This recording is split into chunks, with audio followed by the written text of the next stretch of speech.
नमस्कार साथियों, आप सभी साथियों का स्वागत करते हैं गौरव जी एक्स्ट्रा इन्फॉर्मेशन में।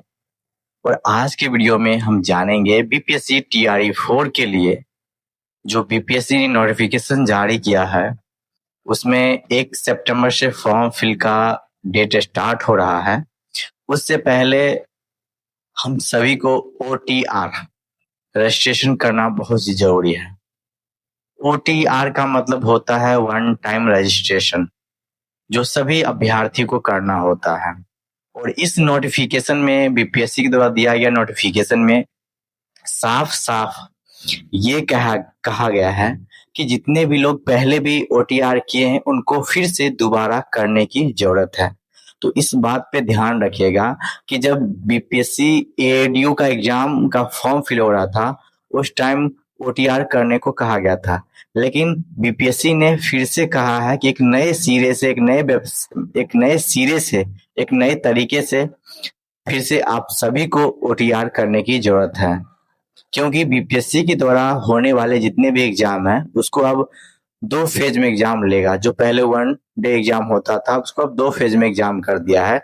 इसलिए उन्होंने कहा है कि जितने भी साथी ओटीआर किए हुए थे वह फिर से अपने मोबाइल नंबर ईमेल आईडी के जरिए, आधार कार्ड के जरिए अपनी ओटीआर करना है। तो आज के वीडियो में बस यही मुझे जानना है कि ओटीआर के लिए किन किन डॉक्यूमेंट्स की हमें जरूरत पड़ेगी जब हम ओटीआर करने के लिए जाएंगे। तो इस वीडियो में आपको यही मिलेगा। तो इससे पहले आप वीडियो को स्किप करें, मैं आपको बता दूं इसके बिना आपका ओटीआर नहीं होगा। तो इन सारे डॉक्यूमेंट्स को आप जरूर बनवा लीजिएगा और एक गलती से आपकी ओटीआर कैंसिल भी हो सकती है। इसलिए इस वीडियो को बिना स्किप किए हुए आप पूरे जरूर देखिएगा और अपने दोस्तों को भी शेयर कीजिएगा। चलिए अब आपको अपने फोन के स्क्रीन पे एक एक करके एक एक पॉइंट को समझाने की कोशिश करते हैं और बताने की कोशिश करते हैं क्या क्या डॉक्यूमेंट्स हमारे ओटीआर में लगता है और इसकी प्रोसेस क्या है। दोस्तों, तो आप लोग अभी ये देख सकते हैं स्क्रीन पे कि ये जो बीपीएससी के द्वारा बीपीएससी टीआरई 4 का डिटेल नोटिफिकेशन है। और यहाँ आप लोग अगर पेज नंबर 21 पे जाएंगे तो आपको पेज नंबर 21 में दिया गया है वन टाइम रजिस्ट्रेशन यानी ओटीआर। ठीक है, यहाँ पे आप लोग देख सकते हैं और यहाँ पे बहुत सारे पॉइंट वाइज पॉइंट क्या क्या जरूरी है ओटीआर करने के लिए इसके बारे में यहाँ पे पॉइंट बाय पॉइंट दिया गया है। तो चलिए हम लोग एक एक पॉइंट पे ध्यान देते हैं कि हमारी ओटीआर कहीं गलती ना हो। पहली नंबर पॉइंट यहाँ पे आप लोग देख सकते हैं, बीपीएससी की विभिन्न परीक्षाओं के लिए ऑनलाइन आवेदन करने के लिए बिहार लोक सेवा आयोग ने वेबसाइट यहाँ पे आप लोग देख ही सकते हैं पर वन टाइम रजिस्टर यानी ओटीआर करना अनिवार्य कर दिया है। यानी बीपीएससी के द्वारा आप किसी भी एग्जाम में बैठते हैं तो आपको ओटीआर करना ही पड़ेगा। दूसरा नंबर यहाँ पे कहा गया कि ओटीआर करने के लिए अभ्यर्थी न्यू यूजर रजिस्ट्रेशन बटन पर क्लिक करेंगे और यहाँ पे जाके कर लेंगे। अगली है पॉइंट नंबर 3, भविष्य में आयोग द्वारा प्रकाशित होने वाली सभी विज्ञापनों हेतु ओटीआर ही मान्य होगा। अगर आप भविष्य में 73 बीपीएससी की एग्जाम या बीपीएससी के द्वारा और जितने भी एग्जाम होते हैं उसमें बैठते हैं, आपको यही यूजर आईडी पासवर्ड हमेशा आपको याद रखना होगा और यही ओटीआर ही काम देगा।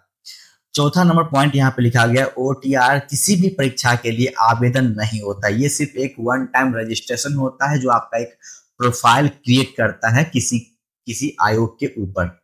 तो ओटीआर किसी भी परीक्षा के लिए आवेदन नहीं है, यह केवल आवेदकों की जानकारी एकत्र करना और प्रत्येक आवेदकों को अपनी प्रोफाइल बनाए रखने की सुविधा एक अलग डैशबोर्ड पर देता है। ठीक है, ओटीआर करने के बैच सक्रिय ईमेल आईडी और मोबाइल नंबर अनिवार्य है। यानी आपके पास एक एक्टिव ईमेल आईडी होना चाहिए और एक मोबाइल नंबर एक्टिव होना चाहिए जो आपका हमेशा चालू रहता है। और अपने ईमेल के इनबॉक्स में जाओगे जो ओटीआर जाता है स्पैम में जाकर आप ओटीपी को आप ले सकते हो। जब आप ओटीआर करने जाओगे ईमेल आईडी और नंबर्स डालोगे तो जो ईमेल आईडी पे पास ओटीआर जाएगा, एक ओटीपी जाएगा, वो ओटीपी ईमेल आईडी के एक स्पैम वाले सेक्शन में जाके आप जब देखोगे तो वहां पे आपको ओटीपी देखने को मिलेगा। उसके बाद यहाँ पे कहा गया जो उम्मीदवार बीपीएससी द्वारा विज्ञापित किसी भी परीक्षा के लिए ऑनलाइन आवेदन करना चाहते हैं, उन्हें ओटीआर में दिए गए पासवर्ड का ही उपयोग करना होगा। यानी भविष्य में जो आप ओटीआर कर लिए हैं अभी, उसी उसी के ओटीआर के जो यूजर आईडी पासवर्ड को याद रखना है, और भविष्य में आने वाले जितने भी एग्जाम होगा उसमें इसी यूजर आईडी पासवर्ड से आप लॉगिन करके फॉर्म को फिल करेंगे। अगली पॉइंट है कि एक से अधिक ओटीआर पंजीकरण अनुमानित नहीं है। अगर आप एक बार ओटीआर कर लिए, कुछ गलती हो गया, फिर दूसरा नंबर से ओटीआर करने की कोशिश करेंगे तो वो आपका नहीं हो पाएगा, यानी कैंसिल कर दिया जाएगा। इससे आपका आवेदन स्वीकृत नहीं होगा और आपका जो ओटीआर आप करोगे वह रद्द माना जाएगा। यहाँ पे अगला है कि जिन अभ्यर्थियों ने पूर्व में ऑनलाइन पोर्टल से आवेदन करते समय ऑनलाइन वन टाइम रजिस्ट्रेशन कराया है, वे भी नए पोर्टल पर नए सिरे से ओटीआर प्रक्रिया पूरी करना सुनिश्चित करेंगे। यही पॉइंट है दोस्तों जो ध्यान रखने वाली बात है कि बहुत सारे अभ्यर्थी बीपीएससी जब एओडी का फॉर्म निकला था उस टाइम भी बीपीएससी के द्वारा कहा गया था कि ओटीआर आप लोग कर लीजिए फॉर्म फिल करने से पहले। उसी टाइम बहुत सारे अभ्यर्थी ने ओटीआर भी किया था, हमने भी किया था खुद। लेकिन अभी जब आप बीपीएससी टीआर फॉर्म 4 के लिए आप फॉर्म फिल करने से पहले ओटीआर करोगे तो वे अभ्यर्थी भी शुरू से करेंगे। यहाँ पर लिखा हुआ ना, जिन अभ्यर्थियों ने पूर्व में पहले ऑनलाइन पोर्टल से आवेदन करते समय वन टाइम रजिस्ट्रेशन कराया है, वे भी नए पोर्टल पे जाकर नए सिरे से ओटीआर प्रक्रिया को पूरा करना सुनिश्चित करेंगे। यानी पुराने वाले जो ओटीआर आपके थे वो आपका खत्म हो चुका है, यानी फिर से आपको नए सिरे से नए पोर्टल पे करना होगा। तो अभी आप लोग जाके कर सकते हो। अगला पॉइंट है ऑनलाइन आवेदन के डैशबोर्ड तक पहुंचने के लिए अभ्यर्थी अपने मोबाइल नंबर, ईमेल आईडी और अभ्यर्थी द्वारा बनाए गए आईडी पासवर्ड का ही आप लोग इस्तेमाल करके लॉगिन कर सकते हो। अगली पॉइंट हम लोग यहाँ पे देखेंगे कि क्या लिखा हुआ है, ठीक है दोस्तों। यहाँ पे अगर ध्यान देने वाली बात है कि नोट करके यहाँ पे लिखा गया है कि ओटीआर के क्रम में भरे गए अभ्यर्थी का नाम, पिता का नाम, माता का नाम, लिंग, आधार संख्या और जन्म तिथि के परिवर्तन और सुधार करने का कोई प्रावधान नहीं है। दोस्तों इस पॉइंट पे आप लोग ध्यान रखिएगा, नोट वाले जो पॉइंट है ना इस पे ध्यान रखिएगा। लिखा हुआ है जब आप ओटीआर के क्रम, जब आप ओटीआर वन टाइम रजिस्ट्रेशन कर रहे होते हैं तो अभ्यर्थी का नाम, पिता का नाम और माता का नाम, आपका लिंग क्या है, आधार संख्या क्या है, आपकी जन्म तिथि क्या है, इसको आप सही सही फिल करना, क्योंकि इसमें सुधार का कोई प्रावधान नहीं किया गया आपका। अगर एक बार आप गलती से फिल कर लेते हो, अपने नाम गलत कर लेते हो या पिता का नाम गलत कर लेते हो या माता का नाम या कोई आप मेल फीमेल आधार संख्या गलत कर लेते हो, जन्म तिथि गलत कर लेते हो, तो आपका सुधार भविष्य में नहीं होगा और दोबारा आप ओटीआर नहीं कर पाओगे। तो इसलिए जब आप ओटीआर कर रहे हो तो सही सही अपने डॉक्यूमेंट्स से देखकर ही आप फॉर्म को फिल करेंगे। अगली पॉइंट नंबर दूसरा जो नोट में दिया गया है कि आवेदक को अपने आवेदन करने के लिए आवश्यक दस्तावेज अनिवार्य रूप से अपलोड करने की आवश्यकता होगी। यानी जितने भी डॉक्यूमेंट्स आपको बोला जाएगा उतना डॉक्यूमेंट्स आपको अपलोड करना ही होगा, जिससे आप डिजी लॉकर अकाउंट के माध्यम से अपलोड किया जा सकता है। अगर आपने डिजी लॉकर अकाउंट क्रिएट किया है तो आपको उसी अकाउंट के द्वारा अपने डॉक्यूमेंट्स को अपलोड कर सकते हो। उसके बारे में अलग से एक वीडियो में बताऊंगा कि आप लोग कैसे डायरेक्ट अपलोड कर सकते हो।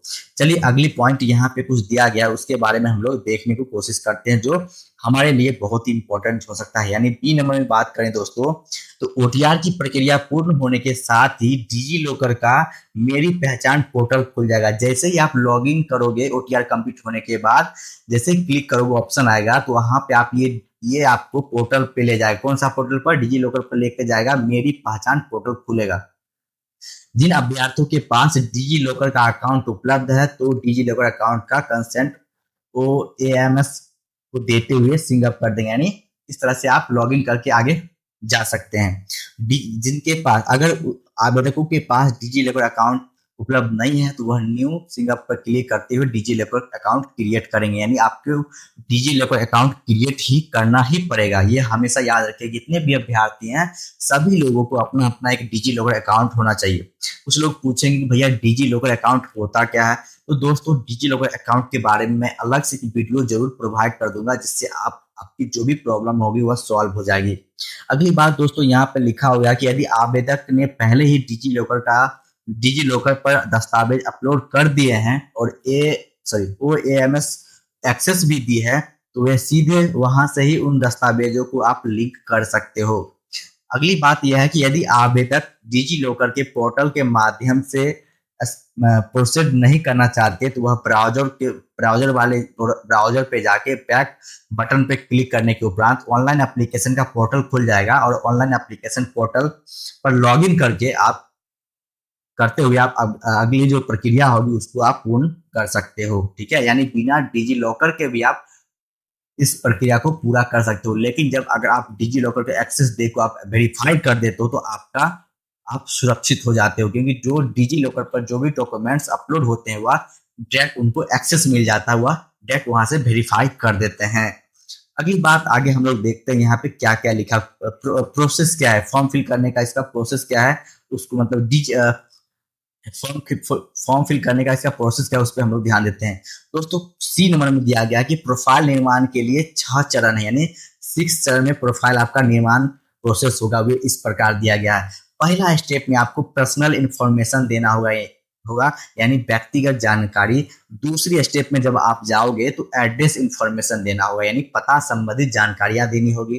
ठीक है, और तीसरा स्टेप में आप जाओगे तो अदर इंफॉर्मेशन यानी अन्य जानकारी, आपका एक्सपीरियंस सर्टिफिकेट या कुछ अलग आपको कोई स्पोर्ट्स में इंटरेस्ट है तो उस सारे डॉक्यूमेंट्स आप यहाँ पे फिल कर सकते हो, वो सारी इंफॉर्मेशन यहाँ पे फिल कर सकते हो। चौथा नंबर जब स्टेप में जाओगे तो यहाँ पर क्वालिफिकेशन इंफॉर्मेशन यानी आपकी योग्यता संबंधित जो भी जानकारी है आप यहाँ पे फिल कर सकते हो। दोस्तों आगे यहाँ पे आप देख सकते हो कि क्या क्या डॉक्यूमेंट्स और भी लगाए जा सकते हैं। पांचवा नंबर स्टेप में जाओगे तो एक्सपीरियंस सर्टिफिकेट इंफॉर्मेशन संबंधी जानकारी आप दे सकते हो। छठा नंबर में अपलोड फोटो, सिग्नेचर और प्रोफाइल को आप लॉक कर सकते हो। तो ध्यान रखना, सारे इंफॉर्मेशन करने के बाद जब आप OTR कंप्लीट कर लोगे तो आपको अपने प्रोफाइल को लॉक भी करना होगा। दोस्तों ये सारी इंफॉर्मेशन स्टेप बाय स्टेप आपको ध्यान पूर्वक करना होगा। दोस्तों अब बारी आती है कि हम सभी अभ्यर्थी कहां से अपना OTR करवाना सुनिश्चित करेंगे। दोस्तों अगर आपके आसपास कोई साइबर कैफे है तो वहां जाके आप जिनको अच्छे से आता है उनसे आप करवाइएगा, क्योंकि आपको पहले ही मैंने बताया है कि आपकी जो भी डॉक्यूमेंट्स उसमें कोई गलती नहीं होना चाहिए। खास करके दोस्तों इस वाले पॉइंट पे ध्यान रखिएगा कि यहाँ पे कोई गलती नहीं होना चाहिए, नहीं तो आपका OTR रद्द कर दिया जाएगा और आगे आप OTR नहीं कर पाओगे। इस वाले पॉइंट पर हमेशा आप ध्यान रखिएगा। दोस्तों तो अगले वीडियो में आपको जरूर बताऊंगा कि आप डिजी लॉकर पे अपना डॉक्यूमेंट्स कैसे अपलोड कर सकते हो, वहां से डॉक्यूमेंट डाउनलोड कैसे कर सकते हो, सीटेट के मार्कशीट और सीटेट का सर्टिफिकेट कैसे डाउनलोड कर सकते हो, इस सारी इंफॉर्मेशन देंगे। और डिजी लॉकर को आप क्रिएट कैसे कर सकते हो, न्यू अकाउंट कैसे क्रिएट कर सकते हो अगर अभी तक नहीं किया है। अगर ये वीडियो अगर चाहिए तो कमेंट बॉक्स में कमेंट जरूर कीजिएगा। और लास्ट में मैं एक बात और बताना चाहूंगा आप सभी को कि जब आप OTR कर रहे हो तो उस टाइम अपना ध्यान अच्छे से लगा के OTR करना, एक एक कदम को फूक के चलना, कोई भी गलती नहीं होना चाहिए। अगर एक भी गलती आपकी होती है तो आपको परेशानी में डाल देगा, इसलिए ईमानदारी पूर्वक ध्यान से एक एक डॉक्यूमेंट्स के एक एक लेटर पे आपको ध्यान रखना होगा। चलिए अगली वीडियो में आप जिस टॉपिक को कमेंट करेंगे उस टॉपिक पे वीडियो लेके आऊंगा। मिलते हैं अगली वीडियो में, तब तक अपना ख्याल रखिए और अपने सारे डॉक्यूमेंट्स को बनवा